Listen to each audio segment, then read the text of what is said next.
தந்தை மகன் தூய ஆவியாரின் பெயராலே ஆமென். கிறிஸ்து இயேசுவுக்குள் பிரியமான சகோதர சகோதரிகளே, தூய ஆவியினுடைய ஞாயிறு பெருவிழாவை இந்த நாளிலே நாம் கொண்டாடுகின்றோம். பெந்தகோஸ்தே பெருவிழாவை இன்று தாயாம் திருவையானது திருச்சபையினுடைய பிறந்த நாளாக happy birthday church, Catholic church என்று சொல்லக்கூடிய அளவுக்கு இன்றைக்கு திருச்சபையினுடைய பிறந்த நாளை இன்று மகிழ்வோடு நாம் அனைவருமே கொண்டாடுகிறோம். உங்கள் அனைவருக்குமே இன்றைக்கு திருச்சபை பிறந்த நாள் வாழ்த்துக்களை உங்கள் ஒவ்வொருவருக்கும் கூறிக்கொள்ளுகின்றேன். ஆம், கிறிஸ்துவில் அன்புக்குரியவர்களே, இந்த பெந்தகோஸ்தே என்பது பழைய ஏற்பாட்டு பின்னணியிலே நாம் பார்க்கின்ற பொழுது அங்கு மக்கள் அறுவடையின் நாளாக, வெற்றியின் நாளாக, நன்றியின் வெளிப்பாடாக கொண்டாடி இருக்கிறார்கள். செங்கடலை கடந்து வருகின்ற பொழுது அந்த 50 நாட்கள் பெந்தகோஸ்தே விழாவாக மிக சீரும் சிறப்பாக இஸ்ராயல் மக்கள் கொண்டாடி இருக்கின்றார்கள். மற்றும் சீனாய் மலையிலே மோய்சின் அந்த 10 கட்டளை வாங்கியதன் நினைவாக ஒவ்வொரு ஆண்டும் இந்த பெந்தகோஸ்தே பெருவிழாவை அந்த நாளிலே மிக சிறப்பாக கொண்டாடி இருக்கிறார்கள். அந்த சீனாய் மலை இந்த உடன்படிக்கை, நான் உங்கள் கடவுள், நீங்கள் என் மக்கள் என்ற அந்த உடன்படிக்கை உறவை அவர் ஒவ்வொரு ஆண்டும் புதுப்பித்து இந்த பெந்தகோஸ்தே விழாவாக மகிழ்வோடு கொண்டாடி இருக்கின்றார்கள். இவ்வாறாக தொடக்க நூலிலேயே நாம் பார்க்கிறோம், ஆண்டவருடைய ஆவியானவர் அந்த நீர்த்திரளிலே அசைவாடி கொண்டிருந்தார் என்று தொடக்க புத்தகம் 1ஆம் அதிகாரம் 2ஆம் வசனத்திலே படிக்கின்றோம். ஆக இவ்வாறாக கடவுள் படைப்பின் தொடக்கத்திலேயே ஆவியை நம்மத்திலே அவர் அனுப்புகின்றார். அதைதான் அசைவாடும் ஆவி என்று கூட பாடுகிறோம். அசைவாடும் ஆவியே, தூய்மையே ஆவியே, இடமசைய உள்ளம் நிரம்ப நிரம்பி வாருமே என்று அந்த அளவுக்கு ஆண்டவர் அசைவாடி கொண்டிருந்தார். நீர்த்திரளிலே, தண்ணீரிலே ஆண்டவர் அசைவாடி கொண்டிருக்கிறார். ஆவியின் அபிஷேகத்தை பொழியக்கூடிய ஒரு நாளாக, வல்லமை, கிருபை, இன்னும் புது வாழ்வுக்கும் வழிகாட்டக்கூடியவராக, வலுவூட்டக்கூடியவராக, நம் ஒவ்வொருவருமே அவருடைய அன்பு பாதையிலே நடத்தி கொள்ளக்கூடியவராக நம் ஆண்டவர் இருக்கிறார். இதுதான் பழைய ஏற்பாட்டிலே நாம் பார்க்கிறோம். நீதி தலைவரிடத்திலே, அரசர்களிடத்திலே, இறைவாக்கினரிடத்திலே அருமையாக ஆவியானவர் செயல்படுகிறார். இவ்வாறாக சிம்சோனுடைய வாழ்விலை பார்க்கிறோம். கடவுளுடைய ஆவியால் அவர் வழிநடத்தப்பட்டார். இவ்வாறாக அரசருடைய வாழ்க்கையிலும் நாம் பார்க்கின்றோம். சவுளுடைய வாழ்விலே இந்த தூய் ஆவியானவர் செயல்படுகிறார். எப்பொழுது அவர் தீங்கு நினைக்கின்றாரோ, எப்பொழுது பிறரை அழிக்க நினைக்கின்றாரோ, அப்பொழுது சவுளுடைய வாழ்க்கையிலே அந்த தூய் ஆவி விட்டு விலகி சென்றதையும் நாம் பார்க்கின்றோம். இவ்வாறாக கடவுள் ஒரு வல்லமை உள்ளவராக, ஆற்றல் மிக்கவராக, சக்தி மிக்கவராக ஆண்டவர் நம் ஒவ்வொருவருக்குமே அன்பு கொடைகளை, வரங்களை கொடுப்பவராக இருக்கின்றார். இதுதான் பழைய ஏற்பாட்டு இந்த பின்னணியிலே ஆவியானவர் இறைவாக்கினர் மத்தியிலே செயல்பட்டார். எசாயா புத்தகத்தில் 66ஆம் அதிகாரத்தில் பார்க்கிறோம், ஆண்டவர் ஆவி என்மேல் உள்ளது, எளியோருக்கு நற்செய்தி சொல்ல, சிறைப்பட்டோர் விடுதலை அடைய, இம்மானுவேல் கடவுள் நம்மோடு என்று சொல்லுகிறோம். அதான் இந்த பெந்தகோஸ்தே இந்த பெருவிழா உணர்த்தக்கூடிய செய்தி. வாக்கு மனிதரானார், நம்மிடையே குடிகொண்டார் என்பதை பார்க்கிறோம். அதான் எசாயா புத்தகத்திலே அந்த இறைவாக்கு நமத்திலே ஆவியானவர் செயல்படுகிறார். எரேமியா இறைவாக்கினத்திலும், அஞ்சாதே, பயப்படாதே, உனக்குள் நான் இருப்பேன், நீ திக்குவாயனாக இருக்க என்று சொல்லாதே, உன்னை ஆசீர்வதிப்பேன், உனக்குள்ளே நான் பேசுவேன் என்று வெளிப்படுத்துகின்றார். இவ்வாறாக எசேக்கியேல் புத்தகத்திலும் 47ஆம் அதிகாரத்திலே பார்க்கிறோம், உலர்ந்த எலும்புகள் உயிர் பெற்று எழும்பியதை நாம் பார்க்கிறோம். தூய் ஆவியுடைய அந்த வல்லமையால் இவ்வாறாக இறைவாக்கினரை வழிநடத்தியவரும் இந்த தூய் ஆவியானவர் தான். அந்த அளவுக்கு பழைய ஏற்பாட்டு பின்னணியிலே எலியா அந்த இறைவாக்கினர் மத்தியிலே பரிசுத்த ஆவியானவர் வல்லமையோடு செயல்பட்டு இருக்கின்றார். இதைத்தான் நாம் புதிய ஏற்பாட்டிலும் நாம் பார்க்கிறோம். ஆண்டவருடைய அந்த பிறப்பிலிருந்து அவருடைய இறப்பு, விண்ணகம், இன்னும் அவருடைய இந்த தூய் ஆவியுடைய வருகை என அனைத்திலுமே ஆவியானவர் தொடர்ந்து புதிய ஏற்பாட்டு மத்திய அந்த நூலிலிருந்து திருவெளிப்பாடு நூல் வரை பார்க்கிறோம். ஆவியானவர் செயல்பாடை பார்க்கிறோம். இயேசுடைய இந்த பிறப்பிலே பார்க்கிறோம். அன்னை மரியாளுக்கு வானதூதர் கபிரியேல் தூதர் மங்கள வார்த்தையை வெளிப்படுத்துகின்றார். தூய் ஆவி உம்மீது வரும், உன்னத கடவுளின் வல்லமை உம்மேல் நிலையிடம், அஞ்சாதே மரியே என்று மரியாவை ஆண்டவர் தேற்றுகிறார். கலங்காதே. அதே வேளையிலே யோசேப்புக்கும் கனவிலே ஆண்டவர் வெளிப்படுகின்றார். நீ மரியாவை ஏற்றுக்கொள்ள, நீ அஞ்ச வேண்டாம், அவர் தூய ஆவியால் கருவுற்று இருக்கிறார் என்று யோசேப்பையும் ஆண்டவர் அந்த தூதர்கள் வழியாக ஒரு நம்பிக்கை கொடுப்பவராக இருக்கின்றார், உறுதியூட்டுகின்றார். அதைத்தானே பார்க்கிறோம். திருப்பாடல் 51வது பாடலை 10வது இறைவார்த்தையில் தாவீது உறுதிதரக்கூடிய ஆவியை, புதுப்பிக்கின்ற ஆவியை எனக்குள்ளே உருவாக்கியறலும் என்று வேண்டுகின்றார். அத்தகைய ஒரு படைப்பின் ஆவி, ஒரு வல்லமை நிறைந்த ஆவியைத்தான் இன்றைய நாளிலே நாம் பதிலுரை பாடலை வாசிக்கிறோம். ஆண்டவரே, உம் ஆவியை அனுப்பி மன்னகத்தின் முகத்தை புதுப்பிக்கின்றீர். ஆண்டவரே, உம் ஆவியை அனுப்பி மன்னகத்தின் முகத்தை புதுப்பிக்கின்றீர். மன்னகத்தின் முகத்தை புதுப்பிக்கின்றீர். புதுப்பிக்கின்றவர், புத்தொலி கொடுக்கக்கூடியவர், புதிய ஆற்றலால், புதிய சக்தியால் நம்மை நிரப்பக்கூடியவர் தான் இந்த பரிசுத்த ஆவியானவர். உங்களை திக்கற்றவளாக விடமாட்டேன் என்று புதிய ஏற்பாட்டிலே நான் பார்க்கிறோம். இயேசு யோவான் நற்செய்தி 14ஆம் அதிகாரத்திலே, அஞ்சாதீர்கள், உங்களுக்கு ஒரு துணையாளரை நான் அனுப்புகிறேன் என்று ஆவியானவருடைய பிரசன்னம், ஆவியானுடைய தேற்றுதல், ஆவியானவர் பரிந்துரைப்பவர், ஆவியானவர் நம்மோடு இருப்பவர் என்பதை ஆண்டவர் தெளிவாக சொல்லுகிறார். இவ்வாறாக இயேசுடைய வாழ்விலும் தூய ஆவியானவர் செயல்படுகிறார். அன்னை மரியாதை வாழ்விலே, யோசேப்புடைய வாழ்விலே, இயேசுவுக்கும் பாலை நிலத்திலே 40 நாட்கள் தூய ஆவியால் அவர் வழிநடத்தப்பட்டார் என்பது நற்செய்தி 4ஆம் அதிகாரத்தில் வாசிக்கிறோம். இவ்வாறாக இயேசுடைய வாழ்வு முழுமையாய் இவன் அந்த யூத ஆவியின் மத்தியிலே தொழுகை கூடத்திலே லூக்கா நற்செய்தி 4ஆம் அதிகாரம் 18 முதல் அந்த 20-22 வசனங்களை வாசிக்கிறோம். ஆண்டவர் ஆவி என்மேல் உளது, எளியோர்க்கு நற்செய்தி சொல்ல, சிறைப்பட்டோர் விடுதலை அடைய, பார்வையற்றோர் பார்வை பெற, நலந்தனும் ஆண்டினை, யூபிலி ஆண்டினை அறிவிக்க ஆண்டவர் என்னை தெரிந்தெடுத்தார் என்று அவருடைய வாழ்விலே அந்த தொழுகை கூடத்திலே மிகவும் துணிச்சலாக இயேசு பரிசுத்த ஆவியால் நிரப்பப்பட்டவராக சொல்லுகிறார். நம்ம திருமுழுக்குள்ள கூட பார்க்கிறோம். அந்த திருமுழுக்கு அவன் கொடுக்கிற அந்த வேலையில கூட, இவரே அன்பார்ந்த மகன், இதோ இவரே நம்ம ஆண்டவர் என்று பரிசுத்த ஆவியான மூவொரு கடவுளுடைய அந்த பிரசனத்தை நாம் பார்க்கின்றோம்.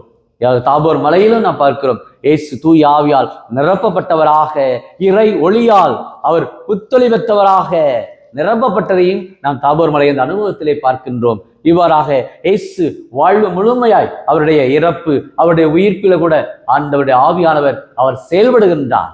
அந்த அளவுக்கு கடவுளுடைய வல்லமையால் ஆட்கொள்ளப்பட்டவராக பார்க்கிறோம். அதே போல இன்னும் புதிய ஏற்பாட்டிலே பாதி பவுலுடைய கடிதங்கள், அவருடைய வாழ்க்கையிலும் அவர் தூய ஆவியால் அவர் தடுத்து ஆட்கொள்ளப்பட்டு நற்செய்தி அறிவிப்பதற்கும், இன்னும் அவருடைய ஒரு தீமோத்தேயு, பவுல், சீலா இவர்கள் அனைவரும் இணைந்து செல்வதற்கும், பேதுருவோடும் யாக்கோபு யோவானோடும் அவர் தொடக்க கால அந்த திருத்தூதருடைய அந்த நற்செய்தி பணிக்கும் தூய ஆவியால் அவர்கள் வழிநடத்தப்பட்டார்கள். அதைத்தான் இந்த முதல் வாசகத்துல கூட நான் பார்க்கிறோம். திருத்தூதர் படையில் அருமையாக எடுக்கப்பட்டு இருக்கிறது. இதோ அந்த தூய ஆவி திடீரென்று கொடுங்காற்று வீசுவது போன்று வானத்திலிருந்து இரைச்சல் உண்டாகி அவன் வீடு முழுவதும் ஒளித்தது. நெருப்பு போன்ற பிளவுற்ற நாவுகள் ஒவ்வொரு மேலும் வந்து அமர்ந்ததை அவர்கள் கண்டார்கள். அனைவரும் தூய ஆவியால் ஆட்கொள்ளப்பட்டார்கள். பழைய ஏற்பாட்டில் பார்க்கிறோம், பாபேல் கோபுரத்திலே அங்கு ஒரு மொழி குழப்பம், ஒருவரும் புரிந்து கொள்ள முடியவில்லை தங்களுடைய மொழிகளை. ஆனால் இங்க புதிய ஏற்பாட்டிலே ஒவ்வொருவருமே தத்தம் மொழிகளிலே அவர்கள் பேச தொடங்கினார்கள், புரிந்து கொண்டார்கள் என்பதை பார்க்கிறோம். அந்த அளவுக்கு தூய ஆவியார் அயல் மொழியிலே பேச இன்றைக்கு ஆற்றலை கொடுக்கின்றார். ஒவ்வொருவருக்குமே அவர்கள் புரிந்து கொள்ளக்கூடிய அந்த ஒற்றுமை உணர்வை இன்றைய முதல் வாசகத்திலே நாம் பார்க்கிறோம். அதைத்தான் 2ஆம் வாசகத்திலோடு பார்க்கிறோம். உடல் ஒன்று, உறுப்புகள் பல. 1 கொரிந்தியர் மடலிலே 12ஆம் அதிகாரம் முழுமையாய் ஆவியானுடைய வரங்கள், ஆவியானுடைய கொடைகள் அனைத்தையுமே அவருடைய அருமையாக சொல்ல, அருட்கொடைகள் பல உண்டு, ஆனால் தூய ஆவியார் ஒருவரே என்று சொல்லுகிறார். அந்த அளவுக்கு ஆவியானுடைய வரங்கள், கனிகள், கொடைகள் அனைத்தையும் கலாத்திய மடலிலே 5ஆம் அதிகாரம் 19 24 வசனங்களே ஆவியானவருடைய இந்த கனிகளையும் கொடைகளையும் வரங்களையும் குறித்து அன்பு, மகிழ்ச்சி, பொறுமை, கனிவு, தன்னடக்கம் போன்ற தாராள அந்த உள்ள குணத்தையும் அருமையாக தூய ஆவியால் வெளிப்படுத்துகின்றார்.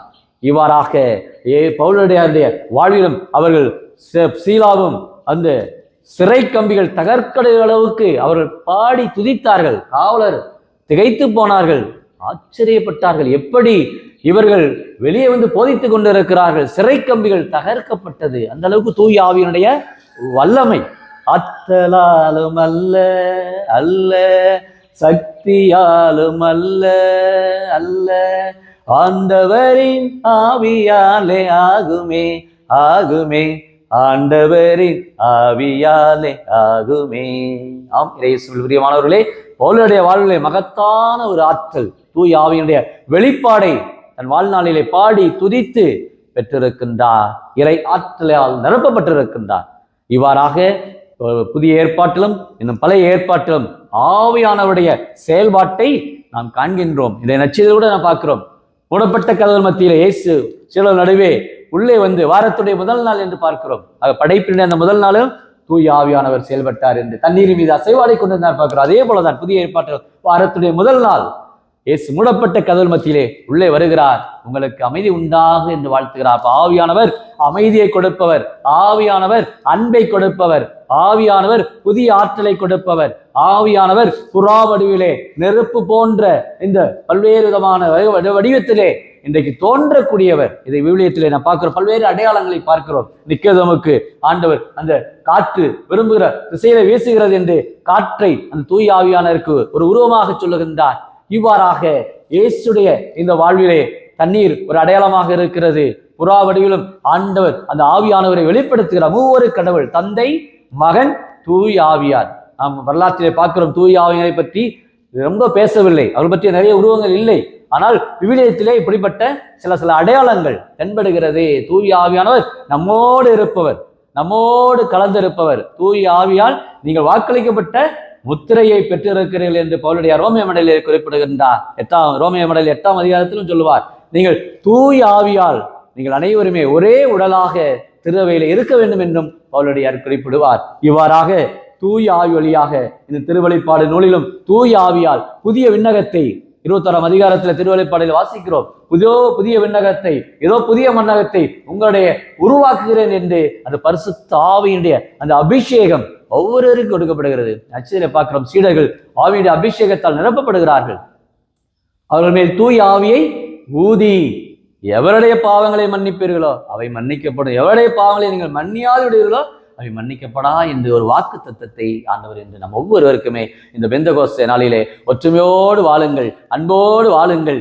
ஆனால் புதிய ஆற்றலையும் புதிய மாற்றங்களையும் ஒரு கொடுக்கக்கூடியவராக கிறிஸ்தவர்கள் என்று அந்தியோக்கியாவில் அவர்கள் அழைக்கப்பட்டார்கள். ஆனால் முதல் வாசகத்தில் பார்க்கிறோம், அவருடைய அந்த விசுவாச வாழ்விலே பார்க்கிற பொழுது பாத்தியர், மேதியர், எலாமியர், மெசபத்தோமியர், யூதேயா, கப்பதோக்கியா, போந்து, ஆசியா போன்று பல இடங்களிலிருந்து வந்தவர்களாக சொல்லப்பட்டார்கள். அந்த புதிய ஏற்பாட்டிலே அனைவருமே கிறிஸ்தவர்கள், கிறிஸ்தவன் என்று பெருமை கொள்ளும் அளவுக்கு இன்றைக்கு ஆண்டவர் நம் ஒவ்வொருவரையுமே அன்பின் ஆற்றலால், அன்பின் இரக்கத்தால், ஆவியினுடைய அபிஷேகத்தால் இன்னைக்கு நம்ம ஒவ்வொருவரையும் நிரப்புகின்றார். உன்னதத்தின் ஆவியை உந்தன் பக்தர் உள்ளத்தில் ஊத்த வேண்டும் இந்த நாளிலே, உலகமெங்கும் சாட்சி நாங்களே. அனைவரையுமே சாட்சிய வாழ்வுக்கு அழைக்கின்றார். பெந்தகோஸ்தே பெருவிழா அனைவருமே வளர்த்தக்கூடிய உண்மை, நாம் கிறிஸ்தவர்கள், கிறிஸ்துவனுடைய ஆவியை பெற்றவர்கள், கிறிஸ்துடைய வல்லமையை பெற்றவர்கள். எப்பொழுதும் நல்லதை செய்வதற்கு தீய இச்சைகளிலோ, தீய நாட்டங்களிலோ, தீய எண்ணங்களிலோ உழந்து கொண்டிருப்பவர்கள் அல்ல. மாறாக பரிசுத்த ஆவியால், பரிசுத்த உள்ளத்தோடு ஆண்டவரை ஒவ்வொரு நாளும் ஆராதிக்க, ஒவ்வொரு நாளும் ஆண்டவரிடத்தில் மன்றாட திருவை இந்த நாளிலே நம்ம அனைவரையுமே ஒன்றுபட்டு உலகளாவிய அந்த இறையாட்சியிலே எல்லோரும் பங்கெடுக்க வேண்டும், பங்கேற்பு திருவையாக மாற வேண்டும் என்பதை 2ஆம் வத்திக்கான் சங்க ஏடுகள் அருமையாக நமக்கு குறிப்பிடுகிறது. இவ்வாறாக ஆவியினுடைய பலகளை பெற்ற மக்களாக, ஆவியினுடைய அபிஷேகத்தால் நிரப்பப்பட்டவர்களாக நாம் வாழ இந்த நாளிலே ஆண்டவரிடத்திலே வல்லமையை வேண்டுவோம். பொழிந்திடும் வல்லமை, உன்னதத்தின் வல்லமை, ஆவியின் வல்லமை, அக்கினியின் வல்லமை, பொழிந்திடும் வல்லமை, உன்னதத்தின் வல்லமை, ஆவியின் வல்லமை, அக்கினியின் வல்லமை. வைகரையின் ஒளியாக வரும் தூய ஆவியே, வானத்தின் சுடரை வழங்கும் நல்லாவியே. வைகரையின் ஒளியாக வரும் தூய ஆவியே, வானத்தின் சுடரை வழங்கும் நல்லாவியே. ஜெபிப்போமாக. அன்பின் பரலோக பிதாவே, அப்பா இயேசுவே, இதோ பெந்தகோஸ்தே பெருவிழாவிலே இதோ அனைத்து உலக மக்களையும் இதோ நீர் ஒன்றுபடுத்திருக்கிற ஆண்டவரே, இதோ உம்முடைய வல்லமை, உம்முடைய ஆவியின் அபிஷேகம் எல்லாருக்கும் உண்டு என்பதை இந்த நாளில் வெளிப்படுத்தியிருக்கிற ராஜாவே, நன்றி கூறுகிறோம் அப்பா. எங்கள் ஒவ்வொருவருமே நாங்கள் திருச்சபையின் மறையுடலிலே எல்லோரும் பங்கெடுக்க, ஒவ்வொருவரும் ஈடுபாட்டிலே மலரும் இறை ஆட்சியாக, ஒவ்வொருவருடைய அன்பு பிள்ளைகளாக நாங்கள் என்றும் இறை நம்பிக்கையோடு வாழ அன்பின் சமூகமாக இதோ ஆவியானவர் எங்களை தேற்றுகிறார், ஆவியானவர் எங்களை பலப்படுத்துகின்றார், ஆவியானவர் எங்களுக்கு ஆசீர்வாதங்களை கொடுக்கிறார் என்ற அந்த நம்பிக்கை உணர்வோடு என்று நாங்கள் உமக்கு உந்த பிள்ளைகளாக திரு அவையிலே நாங்கள் பல பணிகளை முன்னெடுத்து செல்லக்கூடியவர்களாக ஒற்றுமையிலும் அன்பிலும் உறவிலும் சமாதானத்திலும் தூய் ஆவியானவர் வெளிப்படுத்துகின்ற கொடைகளிலே கனிகளிலே நாங்கள் என்றும் மகிழ்ச்சியோடு வாழக்கூடிய மக்களாக பல்வேறு இன்னல்கள் இடையூறுகள் இன்னும் போர் குழப்பங்கள் இன்னும் குடும்பத்திலே சமாதானம் இல்லாத நிலை, இந்த நிலையில கூட நாங்கள் எப்பொழுதும் துணிவோடு இருக்க ஆண்டவர் ஆவி எங்கள் மேல் உள்ளது என்பதை நாங்கள் நம்பிக்கை பெற்றவர்களாக ஆண்டவர் ஆவியுடைய அந்த வழிநடத்துதலே ஒவ்வொரு நாளும் நாங்கள் மன்றாட, வாரும் தூய ஆவியே, வாரும் அற்புதரே, வாரும் ஆவியானவரே என்று எங்கள் உள்ளத்திலே நாங்கள் ஒவ்வொரு நாளும் சொல்லி நாங்கள் ஜெபிக்க துதிக்க எங்களுக்கு உடைய கொடைகளை இந்த நாளிலே அன்பு சீடர்களுக்கு பெந்தகோஸ்திலே நாளிலே கொடுத்தது போல இன்று திருவையிலே எங்கள் ஒவ்வொருடைய வாழ்விலும் குடும்பத்திலும் பரிசுத்த ஆவியை எங்கள் உள்ளத்திலே அனுப்பி ஒவ்வொருவருக்கு மன அமைதியை மன நிறைவை கொடுக்கும்படி கிறிஸ்து வழியாக உம்மை மன்றாடுகிறோம். ஆமீன்.